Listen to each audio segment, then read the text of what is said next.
नमस्कार दोस्तों, आज आप सभी का स्वागत है आपके अपने यूट्यूब चैनल पर। तो जैसा कि आप सभी को पता है, हमारे यूट्यूब चैनल पर हरियाणा बोर्ड, राजस्थान बोर्ड से संबंधित महत्वपूर्ण वीडियोस डाली जाती हैं। तो आज मैं आप लोगों को लेकर आया हूं हिंदी कोर यानी कि हिंदी सब्जेक्ट के वो महत्वपूर्ण प्रश्न जो आपकी परीक्षा में पूछे जाएंगे। आज का पेपर दोस्तों मैं हरियाणा बोर्ड कक्षा 12 के लिए यानी कि सीनियर सेकेंडरी का हिंदी कोर का लेकर आया हूँ। तो आज की वीडियो में हम बात करेंगे हिंदी कोर से महत्वपूर्ण प्रश्नों से जुड़ी।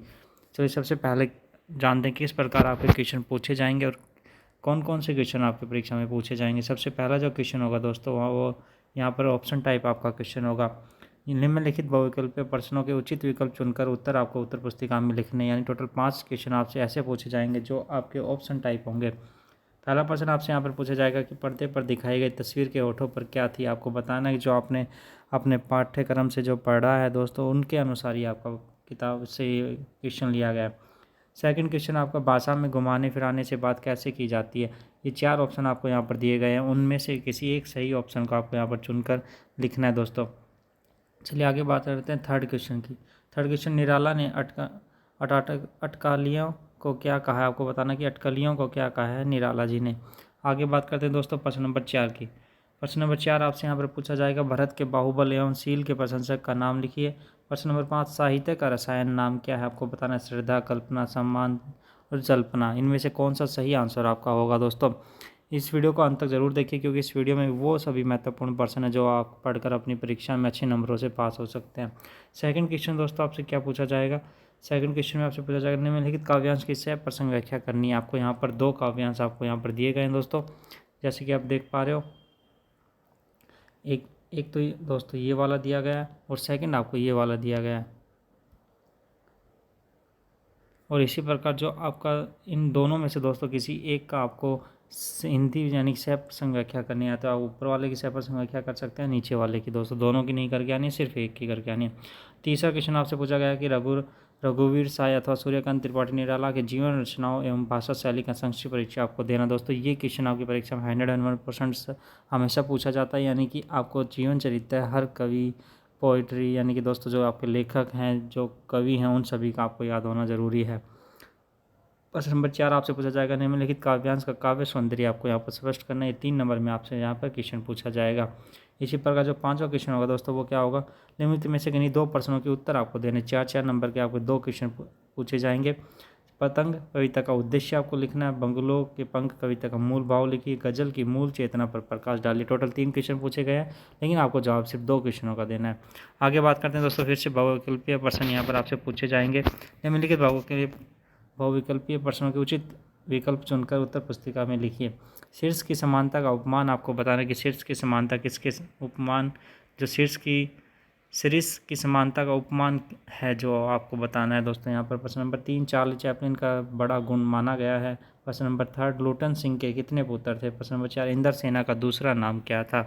इसी प्रकार जो प्रश्न नंबर 5 आपसे पूछा जाएगा वो क्या होगा दोस्तों, चूरण बेचने वाले को क्या कहते थे।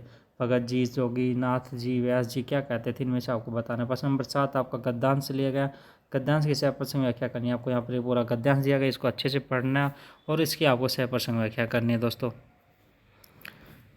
इसी प्रकार अथवा में भी आपसे गद्यांश पूछा जाएगा, यहाँ पर देखिए। और 8वां क्वेश्चन जो आपका वो क्या होगा दोस्तों, निम्नलिखित प्रश्नों के उत्तर आपको देने हैं कि लोटन सिंह की पहलवानी का वर्णन आपको करना है। 4 नंबर में आपसे पूछा जाएगा। खै क्वेश्चन आपको आदर्श समाज की कल्पना पर प्रकाश डालिए, ये भी 3 नंबर में आपसे पूछा जाएगा। प्रश्न नंबर गए, काले मेघा पानी दे संस्मरण में भ्रष्टाचार पर किस प्रकार से व्यंग किया गया है, ये भी आपको यहाँ पर बताना है। 3 नंबर के क्वेश्चन होंगे दोस्तों। 9वां आपका जो प्रश्न नंबर है वो वितान भाग 2 से आपका लिया गया, यानी कि पुस्तक जो आपकी है वितान भाग 2 वहाँ से ही आपका क्वेश्चन उठाया गया है। प्रश्न नंबर क्या है, यशोधर पंथ के स्वभाव को रेखांकित कीजिए। 2 टोटल 5 क्वेश्चन यहाँ पर आएंगे दोस्तों आपके 2 नंबर के। खै क्वेश्चन आपका होगा गुड़ के विषय पर दादा के व्यापारिक ज्ञान का प्रकाश डालिए। गै आपका मास्टर सौंदलगेकर के काव्य ज्ञान का विश्लेषण आपको यहाँ पर करना है। इसी प्रकार दोस्तों जो आपका गै क्वेश्चन होगा वो किस प्रकार होगा, अतीत में दबे पाव पाठ के आधार पर बौद्ध स्तूप की संरचना का वर्णन आपको करना है। डै में आपको पूछा गया कि एन फ्रैंक के नारी विशेषक विचारों का विवेचन कीजिए। तो प्रश्न नंबर 10वां होगा दोस्तों वो आपका कहाँ से, तो प्रश्न नंबर 10 यहाँ से पूछा गया कि अभिव्यक्ति और माध्यम के आधार पर निम्नलिखित प्रश्नों के उत्तर दीजिए। अभिव्यक्ति और माध्यम से आपके क्वेश्चन लिए गए। पहला क्वेश्चन आपका होगा भारत के पहला जो छापा खाना कब खुला वो आपको बताना, कौन से सन में खुला। सेकंड क्वेश्चन पूछा जाएगा किसी खबर का घटना स्थल से सीधा प्रसारण क्या कहलाता है। प्रश्न नंबर 3 उल्टा पिरामिड शैली के कितने भाग होते हैं। प्रश्न नंबर 4 आमतौर पर रेडियो नाटक की अवधि कितनी मानी गई है। खैर क्वेश्चन में आपसे पूछा जाएगा कि रेडियो नाटक लिखने की प्रक्रिया का वर्णन कीजिए। टोटल 5 नंबर का ये क्वेश्चन रहेगा। अथवा में आपसे पूछा जाएगा फीचर लेखन की प्रक्रिया पर प्रकाश डालिए। इसी प्रकार दोस्तों जो गह क्वेश्चन रहेगा वो क्या होगा आपका यहाँ पर। गह क्वेश्चन आपसे पूछा जाएगा कि परीक्षा के दिन अथवा मोबाइल का माहौल विषय पर एक संक्षिप्त लेख आपको लिखना है। टोटल 6 नंबर का आपका क्वेश्चन रहेगा। प्रश्न नंबर 11 से आपको पूछा जाएगा निम्नलिखित के या 2 निर्देश उत्तर दीजिए। जग जीवन का आपको संधि विच्छेद कर लिखना। ये व्याकरण से आपके क्वेश्चन लिए गए दोस्तों। संधि विच्छेद करके यहाँ पर आपको लिखना है। इसी प्रकार पुरा प्लस धा का संधि कीजिए, यानी कि इन दोनों को जोड़कर आपको लिखना है। थर्ड में आपसे पूछा जाएगा कि स्वर संधि की कोई 2 भेद आपको लिखने हैं। खैर क्वेश्चन आपको निम्नलिखित के निर्देश अनुसार उत्तर दीजिए। अव्ययभाव समास की परिभाषा आपको लिखनी है। वनगमन समास का विग्रह कीजिए। चक्रधर जो समास है उसका समास नाम आपको लिखना है। वाक्य शुद्ध कीजिए। श्याम और उसका भाई खेलने जाता है। उदयपुर में अनेकों झीलें हैं। ये वाक्य आपको शुद्ध करने दोस्तों। अगर शुद्ध है तो आप ऐसे कैसे लिख देंगे, अगर वो अशुद्ध लग रहे हैं तो दोस्तों आपको शुद्ध करने पड़ेंगे। प्रश्न नंबर गह की बात करते हैं। रूपक अलंकार की परिभाषा आपको यहाँ पर देनी है। प्रश्न नंबर 2 इसी का जथापंख विनुखा गति दीना में कौन सा अलंकार है, ये आपको यहाँ पर बताना है। इसी प्रकार दोस्तों जो आपका आगे क्वेश्चन पूछे जाएंगे वो किस प्रकार होंगे। यहाँ पर आपके ख़त्म होते हैं। टोटल 11 क्वेश्चन आपसे पूछे जाएंगे आपकी परीक्षा में। इनको एक बार फिर से रिपीट कर लीजिए दोस्तों, एक बार अच्छे से देख लीजिए और इन प्रश्नों को अच्छे से याद कर लीजिए, क्योंकि ये आपकी परीक्षा के लिए बहुत ही महत्वपूर्ण है। और इस वीडियो को ज़्यादा से ज़्यादा शेयर कीजिए, लाइक कीजिए और चैनल को सब्सक्राइब करना बिल्कुल ना भूलें।